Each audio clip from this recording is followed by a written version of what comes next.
आदाब, नमस्कार। The red mic में आपका स्वागत है। मैं हूं सौरभ शुक्ला। उत्तर प्रदेश, जिसके कानून व्यवस्था को लेकर के उत्तर प्रदेश की सरकार और मुख्यमंत्री योगी आदित्यनाथ अपनी पीठ थपथपाते नहीं थकते, उसी उत्तर प्रदेश के बहराइच जिले में हालात बेकाबू हो गए हैं। हजारों की भीड़ ने अस्पताल में आग लगा दी है। कई शोरूम, दुकानों को फूंक दिया गया है। भीड़ को देखकर पुलिस वालों को भी पीछे हटना पड़ा। आसपास के 6 जिलों से फोर्स बुलाई गई है, पीएसी बुलाई गई है। और बताएं आपको कि ये पूरा जो हिंसा का सिलसिला है वो चल रहा है बहराइच और सीतापुर रोड में। पूरा मामला क्या है हम ये भी आपको बताएंगे। पहले आपको ये तस्वीर दिखाते हैं, ये वीडियो दिखाते हैं। हालात इतने बेकाबू हो गए, इतने खराब हो गए कि यूपी एसटीएफ के प्रमुख और एडीजी कानून व्यवस्था अमिताभ यश को खुद पिस्तौल लेकर दंगाइयों के पीछे दौड़ते हुए देखा गया।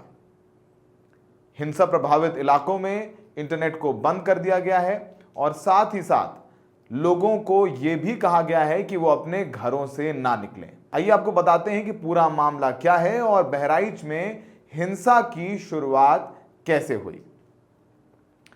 दरअसल रविवार को बहराइच के हरदी इलाके में दुर्गा प्रतिमा विसर्जन के दौरान, ये आपको पता है, यात्रा निकलती है, विसर्जन करने के लिए जाते हैं लोग, ढोल नगाड़े गाड़ियों में डीजे रखकर बजाते हुए विसर्जन के लिए धार्मिक तौर पर लोग निकलते हैं। अब विसर्जन के दौरान ये यात्रा एक मुस्लिम बहुल इलाके से गुजर रही थी। वहां पे डीजे बजाने को लेकर के 2 समुदायों में विवाद हो गया, हिंदू और मुस्लिम विवाद हो गया। इस दौरान हिंसा भड़क गई, पथराव शुरू हो गया, आगजनी हुई और कई राउंड फायरिंग भी हुई है, जिसमें 22 साल के राम गोपाल मिश्रा की मौत हो गई है। गोली भी लगी है और यह भी पता चला है कि उसे चाकुओं से भी उस पर हमला किया गया। लेकिन एक वीडियो है जो सोशल मीडिया पर जबरदस्त वायरल है, जिस वीडियो में दिख रहा है कि राम गोपाल मिश्रा का वो छत पे खड़े हैं और ये घर एक मुसलमान का घर है। वो वहां पर जाके चढ़ जाते हैं। नीचे से लोग उसे धार्मिक नारे लगाकर उकसाते हुए नजर आ रहे हैं। धार्मिक नारे लगातार लगाए जा रहे हैं। इसी अति उत्साह में वीडियो में दिखता है कि राम गोपाल मिश्रा पहले हरा झंडा हटा देता है, फिर कई बार खींचकर छत की रेलिंग भी तोड़ देता है। फिर हरा झंडा हटाने के बाद वहां पर भगवा झंडा लहरा देता है और फिर धार्मिक नारे लगाता है। भीड़ भी नीरज को लगातार उकसाती रहती है और थोड़ी देर बाद नीरज की गोली मारकर हत्या कर दी जाती है।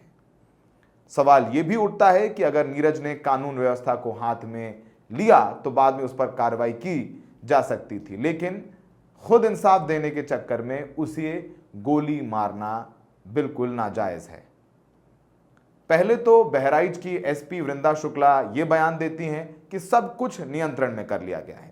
ये बयान रविवार रात को दिया गया है। सुनिए कि वृंदा शुक्ला जो कप्तान है बहराइच की, वो क्या कह रही हैं, वो क्या बता रही हैं कि पूरा मामला क्या था और कैसे उन्होंने सब कुछ नियंत्रण में कर लिया है। जी, वर्तमान में स्थिति को बहुत तेज़ी से नियंत्रण में लाया जा रहा है और हमारे जितने भी तहसील हैं सभी में हमारा प्रयास है कि बिना किसी विघ्न के अब मूर्ति विसर्जन चलता रहे और जल्द से जल्द सभी मूर्तियां विसर्जित हो जाएं।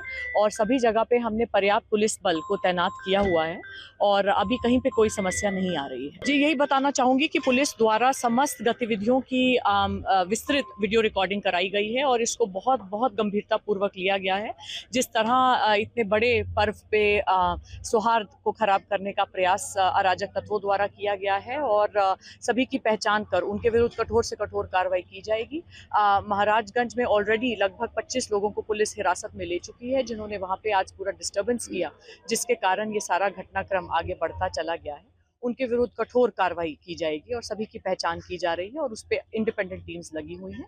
बाकी सभी जगह विसर्जन चल रहा है, अभी कहीं कोई समस्या नहीं है। डीएम मैम ने हम सभी लोग जितने बड़े प्रोसेशंस हैं उनके साथ में हैं। पर्याप्त पुलिस बल हमें बाहर से और भी प्राप्त हो गया है। 7 पीएससी की कंपनीज हमारे जनपद में हैं। बहुत से अतिरिक्त अधिकारी हमको पास के जनपदों से दिए गए हैं। सभी जगह स्थिति को नियंत्रित किया जा रहा है। तो आपने वृंदा शुक्ला को सुना जो कप्तान है बहराइच की, लेकिन कुछ घंटों बाद वृंदा शुक्ला के सारे दावों की पोल खुल जाती है। अब ये तस्वीरें देखिए। पोस्टमार्टम के बाद सोमवार सुबह जब नीरज का शव उसके घर पहुंचा तो 5 से 6 हजार की भीड़ इकट्ठा हो गई। लोगों ने शव को लेकर करीब 5 किलोमीटर तक यात्रा निकाली। पुलिस ने समझाया तो परिवार शव घर ले गया, लेकिन वहां से नहीं हटे वो हजारों लोग जो लाठी, डंडे, कुल्हाड़ी लेकर के निकले थे। भीड़ ने आगजनी शुरू कर दी। रास्ते में जो गाड़ी दिखी उस पर आग लगा दी। एक अस्पताल में घुस गए, वहां पर आगजनी की। अस्पताल के अंदर रखे सामान को तोड़-फोड़ दिया। एक मोटरसाइकिल का शोरूम तोड़ दिया, वहां पर खड़ी मोटरसाइकिलों को आग लगा दी। और तस्वीरों में देखा गया कि इन लोगों के हाथ में लाठी डंडे भी थे, कुल्हाड़ी भी थे, ये धार्मिक नारे लगा रहे थे। और कई वीडियोस में नजर आता है कि पुलिस जो है मूक दर्शन बनी हुई खड़ी नजर आई, हट गई। बाद में यह भी देखा कि पुलिस उपद्रवियों पे आंसू गैस के गोले छोड़ रही है और लाठी चार्ज करते हुए भी पुलिस नजर आई। उधर बीजेपी प्रवक्ता और विधायक शलभ मणि त्रिपाठी ने एक्स पर इस पूरे मामले पर अपनी प्रतिक्रिया दी है। उन्होंने एक्स पर लिखा, ये भी बता दें कि ये जो शलभ मणि त्रिपाठी हैं वो प्रवक्ता भी हैं और देवरिया सदर से विधायक भी हैं। उन्होंने एक पोस्ट लिखी है और उस पोस्ट में उन्होंने ये लिखा कि ये पूरी घटना तब हुई जब विसर्जन के दौरान इसी घर से अकारण मां दुर्गा की प्रतिमा पर पथराव हुआ, मां भक्तों पर गोलियां दागी गईं। इसी घर से खींचकर राम गोपाल मिश्रा को बेरहमी से कई गोलियां मारी गईं। एक तरफा वीडियो फैलाकर हत्यारों को बचा नहीं पाएगा कोई। ऐसी कार्रवाई होगी कि पीढ़ियां याद करेंगी। ये प्रतिक्रिया शलभ मणि त्रिपाठी ने उस वीडियो पर दी है जिस वीडियो में जो मृतक युवक है वो हरा झंडा हटा करके भगवा झंडा लहराते हुए नजर आ रहा है। उधर यूपी पुलिस की बड़ी लापरवाही सामने आ गई है। बहराइच में बवाल का संज्ञान सीएम योगी ने लिया है। उन्होंने एक्स पर लिखा, कहा कि वो माहौल बिगड़ने नहीं देंगे और जो माहौल बिगाड़ रहे हैं उन्हें बख्शा नहीं जाएगा। उपद्रवियों की पहचान कर सख्त से सख्त कार्रवाई के निर्देश दिए गए हैं। ये भी कहा कि प्रतिमा विसर्जन जारी रहना चाहिए, उसमें कोई रुकावट नहीं आएगी। अधिकारी धार्मिक संगठनों से संवाद कर सभी को सुरक्षा की गारंटी दें। जिनकी लापरवाही से बवाल हुआ उन्हें चिन्हित किया जाए, उन्हें पहचाना जाए, ये कहा है मुख्यमंत्री योगी आदित्यनाथ ने। अब इतना बड़ा मामला हो गया है, आगजनी हो गई, लाइव राउंड फायर हुए, तो विपक्ष कैसे पीछे रहेगा? विपक्ष भी योगी सरकार पर हमलावर हो गया। जैसे जिन राज्यों में आप जानते हैं कि बीजेपी विपक्ष में है तो वो हमला होता है। कांग्रेस महासचिव प्रियंका गांधी ने इस पूरे मामले पर ट्वीट किया है और ट्वीट करके उन्होंने योगी सरकार को आड़े हाथों लिया है। प्रियंका गांधी ने एक्स पर लिखा है कि बहराइच उत्तर प्रदेश में जो हिंसा हो रही है और प्रशासन के निष्क्रिय होने की खबरें अत्यंत दुखद और दुर्भाग्यपूर्ण हैं। उन्होंने ये ट्वीट किया, उसमें आगे उन्होंने लिखा कि मैं प्रदेश के मुख्यमंत्री जी एवं राज्य प्रशासन से अपील करती हूं कि त्वरित एक्शन लेते हुए जनता को विश्वास में लें और हिंसा रोकें। दोषियों पर सख्त से सख्त कार्रवाई हो। यह ट्वीट प्रियंका गांधी ने किया है। अब इस ट्वीट के बाद जो है काफी और रिएक्शंस आ रहे हैं इस पूरे मामले में। धीरे धीरे जब प्रशासन और आया है, पीएससी की कई टुकड़ियां आ गई हैं, तो कानून व्यवस्था जो सड़कों पर नदारद नजर आई, उस पर थोड़ा काबू पाते हुए यूपी पुलिस नजर आ रही है।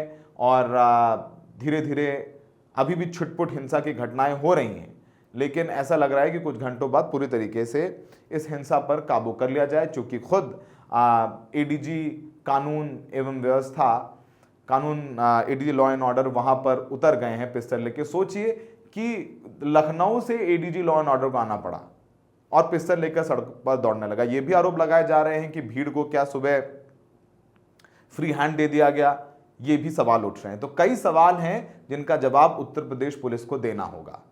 आपको याद होगा कि जब यूपी सरकार 2.0 योगी सरकार आई थी, तो उन्होंने कहा था कि जो परंपरागत तौर पर सालों से चले आ रहे हैं प्रोसेशन, चाहे वो हिंदुओं के हैं मुसलमानों के हैं, उन्हीं को इजाजत दी जाएगी। जो नए ये प्रोसेशन निकाले जाते हैं उनको इजाजत नहीं दी जाएगी। तो ये भी सवाल पूछा जाएगा कि ये प्रोसेशन जो निकाला गया विसर्जन का, ये नया था या फिर जो ये पंडाल, ये पूजा समिति है, बहुत सालों से ये प्रोसेशन निकाल रहे थे और निकाल रहे तो इसे मुस्लिम गली से निकलने क्यों दिया गया। तो बहुत सारे सवाल हैं। किसी को कोई डिफेंड नहीं कर रहा है, लेकिन एक युवक की मौत हुई है तो सवाल उठेंगे। कई वीडियो सोशल मीडिया पर वायरल हैं। तो कानून व्यवस्था को बनाए रखने की जिम्मेदारी यूपी पुलिस की है। अब देखना होगा कि कब इस पूरे हिंसा पर काबू पा पाएगी यूपी पुलिस, लेकिन जरूर सड़कों पर से कानून प्रशासन आज नदारद नजर आया बहराइच में। हमें देखने के लिए बहुत बहुत शुक्रिया।